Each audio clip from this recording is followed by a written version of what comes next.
Carla Estrada nagmistulang talunan dahil sadyang hindi siya magwawagi sa pagmamahalan ni Daniel at Catherine, no?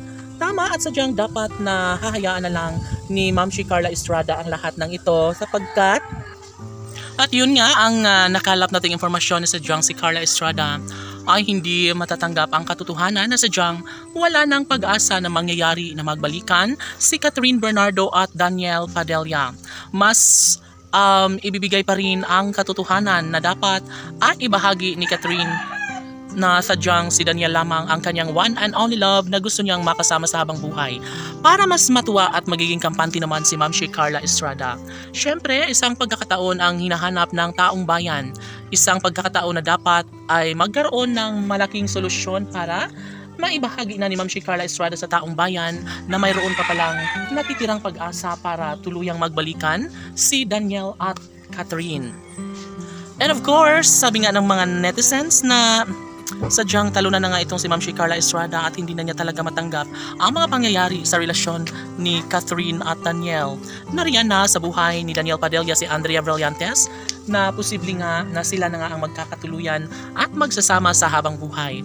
Of course, taliwala sa kanilang pagmamahalan ay matatagpuan ng isang pagtitiwala at posible na magiging habang buhay na ang pagsasama ni Catherine at Alden Richards maging kay Daniel Padilla at Andrea Brillantes. Kaya ganoon na lang kalungkot sa puso na nadarama ni Ma'am si Carla Estrada dahil hindi talaga ito ang dapat na mangyayari sa pagmamahalan ni Catherine at Daniel. Kung sakali man na si Andrea Brillantes nga ang papakasalan at sasamahan ni Daniel Padilla hanggang sa pagtanda, ay talaga nga namang wala na siyang magagawa pa at dapat natanggapin na lang ni Ma'am si Carla Estrada ang lahat.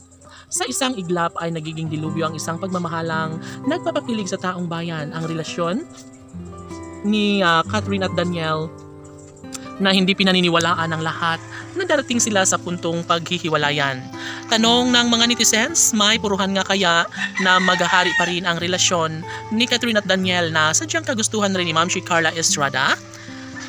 Ilang taon pa kaya ang bubunuin sa relasyon ni Andrea at Daniel bago sila maikasal?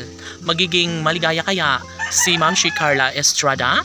Well, abangan na lang natin ang tagpo sa pagmamahala ni Catherine at Daniel dahil naniniwala ang lahat na sadyang tama ang nasa isipan ni Ma'am si Carla Estrada na sadyang sila lamang ni Catherine at Daniel ang nararapat at tunay na nakatadhana sa isa't isa. Ngayon, bukas at magpakailanman ay hangad ni Ma'am si Carla Estrada na lumigaya si Catherine at Daniel sa kanilang pagmamahalan laban.